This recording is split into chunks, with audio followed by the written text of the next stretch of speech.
জুনুদুন মুজান্নাদাতুন কামা তারাফা মিনহা ইতাফালা আমা তারাকারা মিনহা ইখতাফালা। জোরে বলুন নবী হযরত আয়েশা রাদিয়াল্লাহু তাআলা আনহা বলেন কি বলেন কি যখন প্রত্যেকটা মানুষের রূহ জগতে ছিলাম, কোথায় ছিলাম বাবা আমরা? কোথায় ছিলাম? আলামে আরোহায় রূহ জগতে। রূহুর জগতে যখন কিলকিল করছিলাম, আচ্ছা আমি যদি এখানে বেশি দিন থাকি তা আপনার সাথে আমার ভালোবাসা হবে, দুটো শত্রুও হবে, হবে না? হবে না? ঠিক না বলেন? খুশি বলেন। দুটো শত্রু হবে, পাঁচটা বন্ধু হবে। হযরত আয়েশা বলেন যে দুনিয়াতে মানুষ আসার আগে যারা রূহু জগতে ছিল, হ্যাঁ, রূহু জগতে যে যার যত কাছাকাছি ছিল দুনিয়াতে সে তত কাছাকাছি থাকবে। জোরে বলো, জোরে বলো। আর দুনিয়াতে যা আলামে আরোহাতে যার যত মুহাব্বত ছিল দুনিয়াতেও তার তত মুহাব্বত হবে। বুঝতে পারছেন তো? আর ওই আলামে আরোহাতে ইখতিলাফালা যাদের সঙ্গে ইখতিলাফ হতো, মুনাজারা হতো, মোকাবিলা হতো, নাকতারা হতো, এই হাদিসে না ওই হাদিসে না, ও দুনিয়াতেও এসিয়া করে। বুঝতে পারছেন তো কি বলছেন? দেখেন হাদিসের মানে, হ্যাঁ কি ওই জগতে রূহু জগতে যার সঙ্গে যার মুহাব্বত ছিল তার এই দুনিয়াতেও মুহাব্বত হবে, আর ওই দুনিয়াতে যার মোকাবিলা চলতো সেই দুনিয়াতে এসে মোকাবিলা করবে। এখানে বলুন আমরা ধন্য, জোরে বলে সুবহানাল্লাহ, আমরা শ্রেষ্ঠ।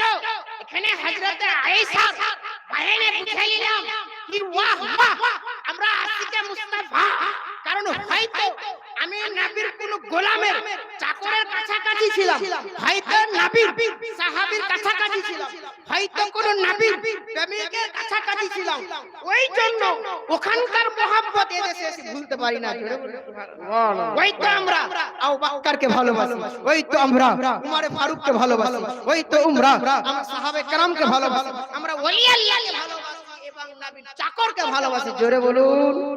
আর যারা ওই দুনিয়াতে এসে মোকাবেলা করে এসেছে, মুনাজারা করে এসেছে, তারাও ঠিক এই দুনিয়াতে এসে মোকাবেলা করছে, মুনাজারা করছে, ওই সারা জীবন করে যাবে। জোরে বলুন, জোরে বলুন। তাহলে আমরা আলামে আরোহাতে সুন্নি ছিলাম, আল্লাহর কাছে লাখ শুকরিয়া এই দুনিয়াতে এসে সুন্নি হয়েছে। বাতিলরা ওই দুনিয়াতে মুনাজারা করে এসেছে, মোকাবিলা করে এসেছে, এই দুনিয়াতে তারা মোকাবিলা মুনাজারা করছে, কিয়ামত পর্যন্ত করবে। আসুন হাদিসের দিকে তাকান, আর একবার বলুন ইয়া রাসূলুল্লাহ, আর একবার বলুন ইয়া রাসূলুল্লাহ। হাদিস শোনাবো। আমার নবী পাক বলেছেন, রাহমাতাল লিল আলামিন বলেছেন, শামসুদ দোহা নবী বলেছেন, খায়রুল ওয়ারা নবী বলেছেন, নূরুল হুদা নবী বলেছেন। আজকাল কিছু মানুষ নবীকে সুবহানাল্লাহ, আজকে সুবহানাল্লাহ বলছে সালাম দেয়া যাবে না। কিছু মানুষ বলছে নামাজের পরে কিয়াম করা যাবে না। আজকাল কিছু মানুষ বলছে মাজলিসে দোয়া, মাজলিসে কিয়াম করা যাবে না। কিছু মানুষ বলছে মাজলিসে দরুদ পড়া চলবে না। আরে ব্যক্তি দাদান, তুই দরুদের ফজিলত কি বুঝবি? আমার নবীকে জিজ্ঞাসা করে ইয়া রাসূলুল্লাহ, ইয়া হাবিবাল্লাহ, দরুদ কি জিনিস? জোরে বলুন। আজকাল দরুদে মোকাবেলা হচ্ছে না, হয় না? হচ্ছে না? বলছে জোরে পড়া চলবে না, আস্তে পড়ো, এইয়া চলবে না, ওয়া পড়ো। কোরআনে তো লেখা আছে, কিন্তু দরুদের ফজিলত কি লেখা? মিশকাত শরীফ কিতাবের নাম কি বললাম? মিশকাত শরীফ কিতাবুস সালাত, নামাজের অধ্যায়। তারপরে কি বলছেন? আসসালাতু আলান নবী, দরুদের অধ্যায়ের মধ্যে নবী পাকের উপরে দরুদ পড়ার অধ্যায়ের মধ্যে কি বলছে দেখেন, পেজ নম্বর 86 ডান দিকের মধ্যস্থলে লেখা আছে। কি লেখা আছে দেখেন, আন ইবনে মাসউদিন ক্বালা রাসূলুল্লাহ সাল্লাল্লাহু তাআলা আলাইহি ওয়াসাল্লাম আওলান নাসা বিল ইয়াউমিল কিয়ামাত আলাইয়া সালাতান। জোরে বলুন সুবহানাল্লাহ, জোরে বলুন। একজন ব্যক্তি নবীকে জিজ্ঞাসা করছে, হুজুর কিয়ামতের মাঠে দিনে অগণিত লোক থাকবে, অগণিত থাকবে না? থাকবে না? কোটি কোটি লোক থাকবে। তো ওই লোকের মধ্যে কোন ব্যক্তি বেশি আপনার নিকটে থাকবে? কোন ব্যক্তি বেশি আপনার নিকটে থাকবে? যে নবীর নিকটে থাকবে সে ফায়দাতে থাকবে না লসে থাকবে?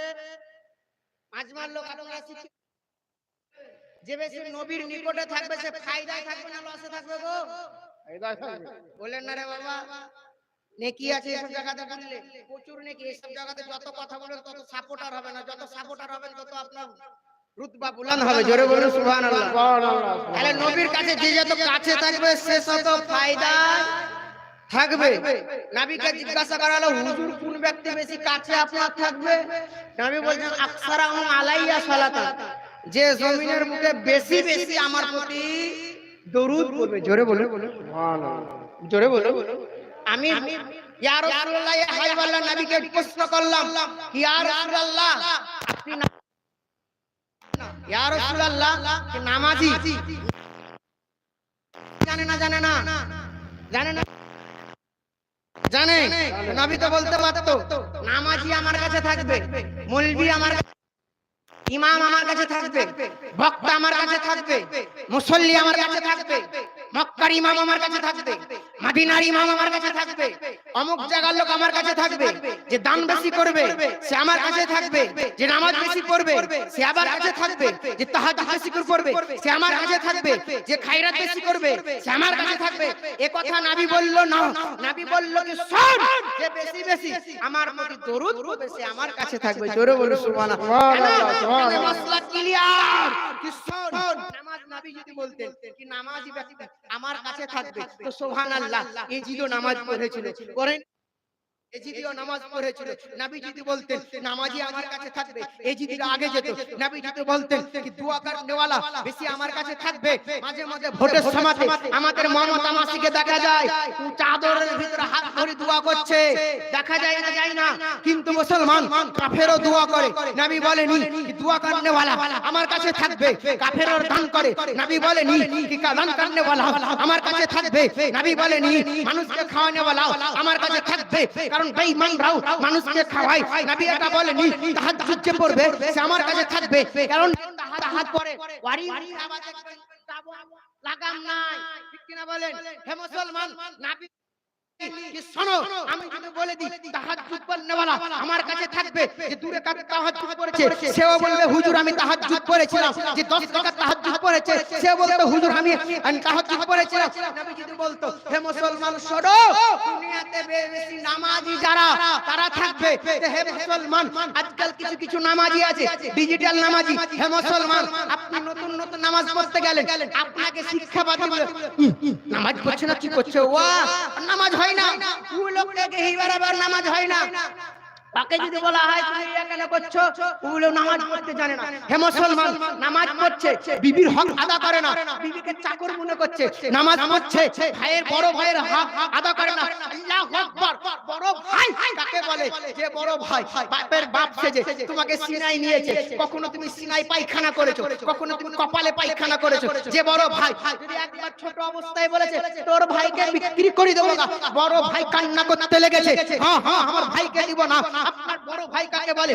আপনার রাস্তার মধ্যে যদি ঝগড়া লেগে যায় সমস্ত মানুষে উঠে দিবে, সমস্ত মানুষে আপে তুলে দিবে, সমস্ত মানুষে আপনার লাগিয়ে দিবে, কিন্তু বড় ভাই নিজের হক জান বাঁচাবে। ওই মানুষের সুবহানাল্লাহ সবকে মুসাফা করছে, ভাই কত সভা করে। হ্যাঁ হে মুসলমান, আজকে সুবহানাল্লাহ আজকে কিছু কিছু মানুষ নিজের বিবিকে মনে করে চাকর। কি মনে করে? চাকর। ও আবার মসজিদের সেক্রেটারি।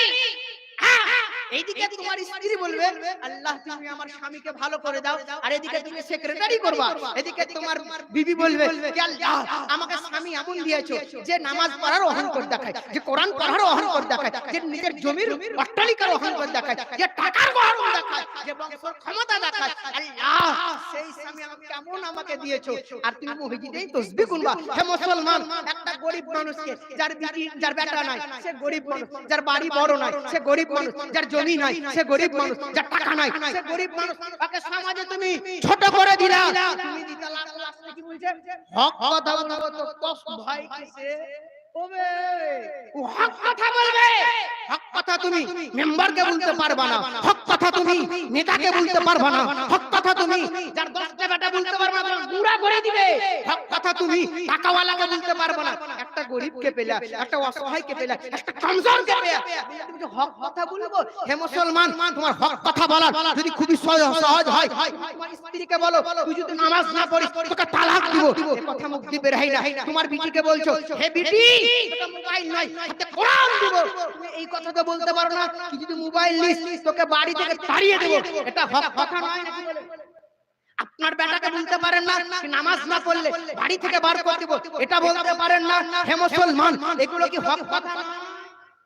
এগুলো হক কথা। তুমি গরিবকে পেয়ে ভাগ করে